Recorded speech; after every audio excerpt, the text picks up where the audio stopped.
अंदर हजारों रहस्य समेटे हुए होते हैं। जो लोग उत्तराखंड से हैं, हिमाचल से हैं, उनको अच्छे से पता होगा पहाड़ क्या चीज़ है। ठीक है, आज की जो हमारी कहानी ये पहाड़ों पर ही बेस्ड है। पहाड़ों पर एक झील है। उस झील की खासियत ये है कि वहाँ पर हजारों हड्डियाँ पड़ी हुई हैं और कंकाल भी पड़े हुए हैं, लगभग 500-700 कंकाल। और सबसे बड़ी बात तो उन कंकालों की हाइट जो रही होगी, जब वो लोग जिंदा थे, वो इंसान जिंदा थे, तब 8 से 10 फीट के बीच में। तो आज की जो वीडियो है, हम लोग इसी झील के बारे में बात करने जा रहे हैं। तो नमस्कार जी, मेरा नाम है अमोक और आज की इस वीडियो में हम लोग रूपकुंड झील के बारे में बात करने जा रहे हैं। दोस्तों, मैं देख रहा हूँ काफ़ी टाइम से आप लोग चैनल सब्सक्राइब ही नहीं करते हो, वीडियो देख लेते हो और सब्सक्राइब नहीं कर रहे हो, तो प्लीज़ सब्सक्राइब कर लो यार, वीडियो को लाइक कर दो, कमेंट किया करो, ताकि हमें तो पता चले ना कि आप लोग वीडियो देख रहे हो, एंजॉय कर रहे हो और हमें भी थोड़ा मोटिवेशन मिलेगा। तो आते हैं कहानी पर वापस। अब समय चल रहा है वर्ल्ड वॉर 2 का और साल है 1942 का। उन दिनों उत्तराखंड के चमोली में जो फॉरेस्ट गार्ड की डिपार्टमेंट होता है, उस फॉरेस्ट गार्ड डिपार्टमेंट में एक अफसर होता है जिसका नाम होता है हैरी मधवाल। अभी जो हैरी मधवाल है, थोड़ा अपने काम को लेकर जिम्मेदार व्यक्ति है। जिम्मेदार का इन द सेंस कि उसको जो काम करना है वो करना है, जो उसकी ड्यूटी है, जो उसके दायरे में आता है, उसे वो काम करना होता है। सेम इसी प्रकार वो एक चीज़ नोटिस करता है। वो नोटिस ये करता है कि सर्दियों के चलते और काफ़ी टाइम से वो ऊपर की तरफ नहीं गया है, ऊपर की तरफ नहीं देखने जा पाया है।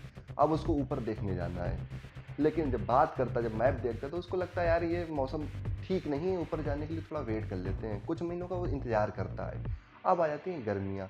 अब गर्मियाँ आ चुकी, पहाड़ों में जाने के लिए मौसम अनुकूल है और जहाँ पर वो जाना चाहता है, जिस तरफ वो जाना चाहता है, वो तरफ के रास्ते अच्छे नहीं हैं। ट्रैक्स हैं छोटे छोटे और बेहद खतरनाक रास्ते हैं। वो क्या करता है, अपने साथ कुछ लोकल के लोग ले लेता है। वो भी उसी के डिपार्टमेंट में काम कर रहे होते हैं, लेकिन जूनियर लेवल पे सिपाही टाइप के जो होते हैं। वो एक दो लोगों को लेता है जो लोकल चमोली के होते हैं। अब वो चढ़ाई शुरू कर देता है, धीरे धीरे ट्रैकिंग करते हुए जा रहा होता है, हाथ में डंडी लिए हुए। जब वो पहुंचता है 16,500 फीट की ऊंचाई पर, उसको एक झील दिखाई पड़ती है दूर से। अब जब झील देखता है तो वो अपने साथियों से पूछता है कि झील कौन सी झील है। तो उसके साथी बताते हैं साहब ये रूपकुंड झील है। रूपकुंड झील मतलब, कहते साहब वो जो आपको इसके पीछे पर्वत दिख रहा है, यही त्रिशूल पर्वत है। कहता अच्छा। और बात करते हुए ये लोग ऊपर की तरफ चढ़ रहे होते हैं, झील के पास पहुंच रहे होते हैं। जब वो झील के पास पहुंचता है तो वो देखता है कि वहाँ पर हजारों हड्डियाँ पड़ी हुई हैं। झील के अंदर तक हड्डियाँ हैं, ऊपर भी हड्डियाँ पड़ी हुई हैं और लंबे लंबे कंकाल पड़े हुए हैं। किसी का सर पड़ा हुआ है, मतलब जो ये सर वाला हिस्सा होता है, ठीक है। बहुत सारी हड्डियाँ पड़ी हुई, डर जाता है, चौंक जाता है। चौंकता है, वो अपने साथियों की तरफ देखता है, साथी नॉर्मल है, चिल, कोई फर्क नहीं पड़ता है। अब वो कहता है तुम लोग कैसे इस चीज़ को बर्दाश्त कर ले रहे हो, इतनी बड़ी चीज़ है ये, कैसे तुमको कोई भी शॉकिंग रिएक्शन नहीं तुम्हारा। कहते हैं साहब ये सब नॉर्मल बात है, कोई बड़ी चीज़ नहीं है, ये हमें पता है, हमारे दादा परदादा ये चीज़ें हमें बताते रहे हैं, यहाँ पर ऐसा ऐसा है। वो शॉक्ड, यार ऐसा ऐसा तुमको पता है, इतनी नॉर्मल बात है और अभी तक किसी को आइडिया ही नहीं है इस एरिया से बाहर। वो कहता है कि यहाँ की क्या कहानी और ये झील कैसे उत्पन्न हुई, क्या कहानी। तो लोग बताते हैं साहब भगवान शिव एक बार माता पार्वती के साथ जा रहे थे और रास्ते में माता पार्वती को प्यास लगती है। प्यास लगती है तो भगवान शिव क्या करें पानी के लिए, तो वो क्या करते हैं, अपने त्रिशूल से यहाँ पर एक झील बना देते हैं। ये वही रूपकुंड झील है। यहाँ पर माता पानी पीती हैं और पानी पीने के बाद में माता आगे की तरफ स्नान करती हैं और यहाँ पे अपना हाथ मुँह धोती हैं। तब से ये रूपकुंड नाम पड़ गया झील का। कहता वो तो ठीक है, लेकिन कहानी क्या है, तो कहानी बताते हैं गांव वाले, जो मैं आपको आगे बताऊंगा। अब जब कहानी सुनता है उसको भरोसा नहीं होता, वो कहता है यार इस फालतू की देखिए दूसरी बातें हैं, गांव वाले बिना वजह कहानी बना रहे हैं, ऐसा नहीं होता है। वो नीचे उतर आता है, नीचे उतर के वो क्या करता है, एक लेटर लिखता है। जब दिल्ली में जहाँ पर ब्रिटिशर्स बैठे हुए, जो हाई कमान है, हाई कमान को वो लेटर लिखता है, ठीक है, सरकार को। लेटर में लिखा होता है कि साहब ऐसी ऐसी जगह है, इतनी इतनी ऊंचाई पर हमने ये देखा है। अब बिल्कुल लोग शौक हैं, बिल्कुल सरकार शौक है कि यार ऐसा कैसे हो सकता है कि हजारों हड्डियां पड़ी हो, 500 से ज़्यादा स्केलेटन पड़े हो, लंबाई 8-8 10 फीट है जो स्केलेटन है। लोग थोड़ा परेशान होते हैं। अब अलग अलग टीमें आती हैं, रूपकुंड झील पे अब रिसर्च होना शुरू होती है। गांव वाले भी भाई वहीं खड़े देखने। अच्छा, गाँव में एक खास बात होती है कि कुछ भी होता है तो लोग देखने जाते हैं, ठीक है, भीड़ लगा के देखना है जाके कि यार क्या सिस्टम चल रहा है यहाँ पर, ये लोग क्या कर रहे हैं। तो यही चीज़ गांव वाले भी खड़े हुए हैं।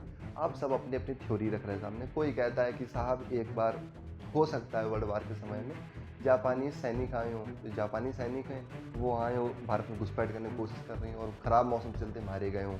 पहली चीज़ तो ये निकल के आती है। अब दूसरी कुछ थ्योरी आती है, वो इस प्रकार थी कि कश्मीर का एक जर्नल हुआ करता जिसका नाम था जोरावर सिंह। 1840-41 के समय में उसने तिब्बत पे चढ़ाई करने की कोशिश की थी। तिब्बत वही जो चाइना में पड़ता है, तिब्बत पे चढ़ाई करने की कोशिश की थी। हो सकता है वो लोग निकल रहे हैं, वो लोग मारे गए हों किसी आपदा के चलते।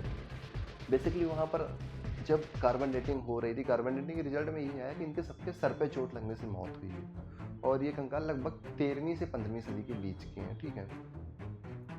अब जब ये रिसर्च होती है तो और चीज़ें भी कुछ मिलती, कुछ चूड़ियों के टुकड़े मिले थे पुराने, बहुत ज़्यादा पुराने, साथ ही साथ कुछ बर्तन टाइप के, कुछ आभूषण टाइप के भी मिले थे वहाँ पर। सारी चीज़ों की एक तरह से कार्बन डेटिंग होना शुरू होती है, लेकिन यही मोटा मोटा निकल के आता है। ये 13वीं से 15वीं सदी के बीच की बात है, लगभग सन 1200 से लेकर के 1500 के आसपास की बात है। खैर, बात आई गई होती, धीरे धीरे चीज़ें सेटल डाउन होती, चीज़ें नॉर्मल होती हैं। कुछ टाइम बाद फिर से रिसर्च चालू हो जाती है। अच्छा, गांव वाले बताने की कोशिश कर रहे हैं, गांव वालों को कोई सुनने वाला नहीं, गांव वाले कोई सुन नहीं रहा है, ठीक है। लेकिन गांव वाले कहते हैं नहीं नहीं साहब, ये सब जो आप लोग दिमाग लगा रहे हैं तो फर्जी बातें हैं, क्या कहानी कुछ और है। अच्छा, कुछ ब्रिटिशर्स रहे होंगे, कुछ अधिकारी जब उखड़े हुए हैं, कुछ पता नहीं चल रहा, तो वो कहते हैं कि बताओ, तुम ही बता दो क्या तुम ज़्यादा जानते हो। गाँव वाले कहते हैं देखो साहब, बात ये है कि लाशें कहाँ की वो भी हमें पता है और कब की है वो भी हमें पता है। अब फिर सरकार से नहीं किया, तुम्हें कैसे पता, इतनी बड़ी बात हो गई। तो साहब, ये बात है कन्नौज के राजा की, कन्नौज के राजा की। अब सरकार सर ने किया, कन्नौज यहाँ से 700 किलोमीटर 800 किलोमीटर दूर, कन्नौज की बात यहाँ कैसे आ गई। वो कह रहे तुम्हें क्लियर पता है ना गाँव वालों से कि तो कन्नौज की ही बात है। कह रहे साहब बिल्कुल क्लियर पता है कि कन्नौज की ही बात, वही कन्नौज कानपुर के आगे वाला, हाँ वही कन्नौज कानपुर के आगे वाला। सरकार को बताते हैं गाँव के लोग, कहते हैं साहब यहाँ पर ऊपर आप जब बढ़ोगे आगे तो यहाँ पर माँ नंदा देवी का स्थान है और हर 12 साल में माँ नंदा देवी की एक राज जात यात्रा होती है। अब ब्रिटिशर्स पूछते कि ये राज जात यात्रा क्या है। लोग बताते साहब ये राज जात यात्रा का मतलब ये है, माता पार्वती हर 12 साल में नीचे आती है अपने माई के ससुराल कैलाश में, वहाँ से नीचे आती हैं। तो हर 12 साल में ये यात्रा होती है। तो सेम एक बार ये यात्रा का समय चल रहा था उन दिनों।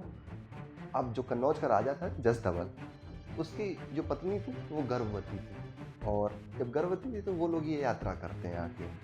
अब वो आ रहे थे तो उनको बहुत लोगों ने समझाया, बहुत पंडितों ने समझाया, पुरोहितों ने समझाया कि आप जा रहे हो नॉर्मल सादा जीवन जीते हुए जाओ, ऐसा नहीं कि दिखावा मत करो फालतू का, लाओ लश्कर लेकर मत जाओ।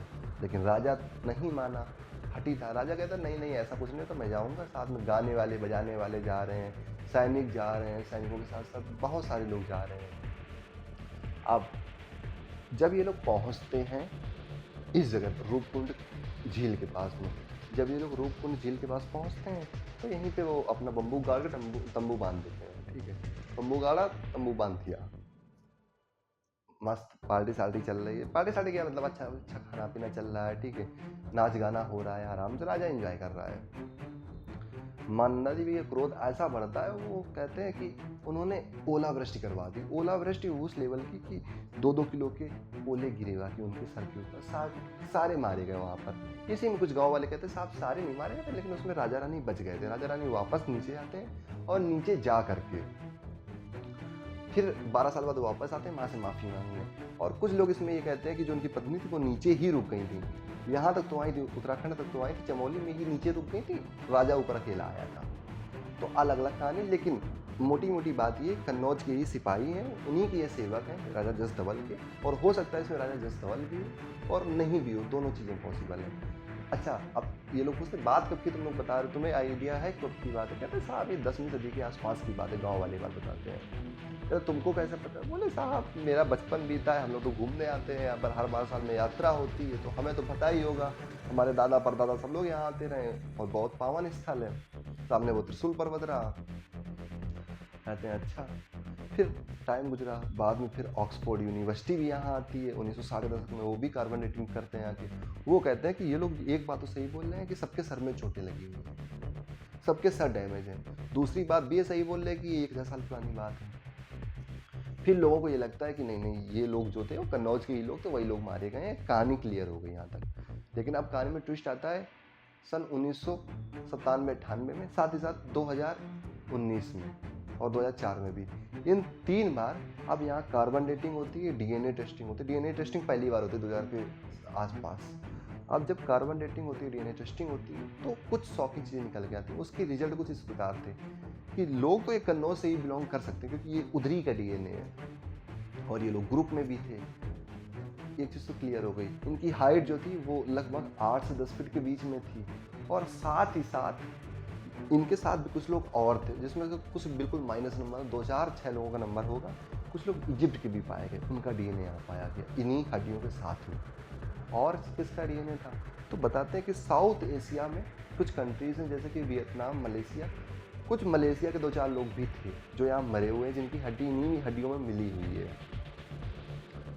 अब कन्नौज वाली कहानी तो समझ में आती कि भाई कन्नौज में ऐसा ऐसा हुआ हो, लेकिन ये मलेशिया वाले, इजिप्ट वाले कर क्या रहे थे? यूरोपियन भी आए थे, वो क्या कर रहे थे? और इतनी ऊंचाई पे जो ब्रिटिशर्स पूरा टाइम गुजार दिया 1942 में, जाने के समय में जान पाए, उनको ही नहीं पता था इस जगह के बारे में। तो अब इजिप्ट वालों को कहाँ से पता चला? लेकिन खैर इसका जवाब आज तक नहीं मिला है। अब इसमें मैंने थोड़ा सा खोजने की कोशिश करी अपने से। मेरा ये ओपिनियन है, ये मेरा खुद का पर्सनल ओपिनियन, कहीं लिखा हुआ नहीं है। मुझे ऐसा लगता है कि जब ये 10वीं सदी की बात है, उन दिनों आला उदल भी हुआ करते थे, जो कि कन्नौज के पास में ही एक जगह पड़ती है महोबा, ज़्यादा दूरी नहीं, बुंदेलखंड का। बुंदेलखंड खंडी भाषा में एक आला ग्रंथ लिखा हुआ है, जिसमें पूरी कहानी लिखी हुई है आला उदल के बारे में। एक बहुत बड़े सेनापति थे, ठीक है, महोबा के राजा परिवाल के। और कन्नौज में आना जाना था, क्योंकि कन्नौज में इनके कुछ रिश्तेदार थे, ठीक। कन्नौज का राजा भी इनसे कुछ रिलेटेड था, तो ये कन्नौज आया जाया करते, सब इनके दोस्त भी थे कन्नौज में। एक बात वहाँ से क्लियर होती है कि आला उदल यही है, आला उदल जो पृथ्वीराज चौहान से लड़े थे। इनकी लंबाई थी 8 से 10 फुट के बीच में। तो कोई बड़ी बात नहीं है कि लोग 8 से 10 फुट के रहे हों। उनके चप्पलों का नंबर भी बताया था उस टाइम पे 1910 में कि लगभग इनका नंबर 13 नंबर की चप्पल लोग पहनते थे। हम लोग 7, 8, 9, 10 मैक्सिमम से मैक्सिमम 10 से ऊपर हम लोग नहीं पहनते हैं कॉमनली जो यूज़ होती हैं, ठीक है। लेकिन 13 नंबर की चप्पल, आप लोग समझ सकते हो क्या साइज़ रहा होगा उन लोगों का। अब थोड़ा आगे बढ़े तो एक कहानी और अपने को देखने को मिलती है, लगभग 14वीं-15वीं सदी के आसपास, महाराणा कुंभा की। कहते हैं महाराणा कुंभा भी 8-10 फीट के हुआ करते थे और अजान बाहु थे। अजान बाहु वो होते हैं जिनके हाथ उनके गांठ तक टच होते हैं, ठीक है। जिस प्रकार राम भगवान भी, जो हमारे भगवान राम है, वो भी अजान बाहु थे, जिनके हाथ उन्हें गांठ से नीचे आते थे। सेम इसी प्रकार महाराणा कुंभा भी ऐसे ही थे। अब इसका एक और प्रूफ है, कुंभल कड़करी के पीछे एक शिव मंदिर है। उस शिव मंदिर में जो भगवान शिव की लाट है, जिसको हम लोग लिंग बोलते हैं, उसकी कभी आप लोग हाइट देखिएगा, ठीक है। उसको देख के आपको समझ में आएगा कि वो कितने बड़े थे, 10 फुट के थे, हाथ उनके कितने लंबे थे। तो हो सकता है, कोई बड़ी बात नहीं कि लोग कन्नौज के ही, और 8-10 फुट लंबाई होना आज के 1000 साल पहले कॉमन था, कोई बड़ी चीज़ नहीं थी ये। दोस्तों, आज की वीडियो में इतना ही, और आपकी क्या राय है कमेंट में आप ज़रूर बताना, मैं ज़रूर पढ़ूंगा आपके कमेंट्स को। दूसरी बात ये कि वीडियो को लाइक अगर नहीं किया अभी तक तो लाइक कर दो यार। साथ ही साथ चैनल को सब्सक्राइब अगर करना भूल गए हो तो अभी कर दो चैनल को सब्सक्राइब, क्योंकि अच्छी अच्छी कहानियाँ मैं लाता रहूँगा आपके लिए। और मिलते हैं कल किसी नए दिन किसी नए वीडियो के साथ। तब तक के लिए जय हिंद, जय भारत।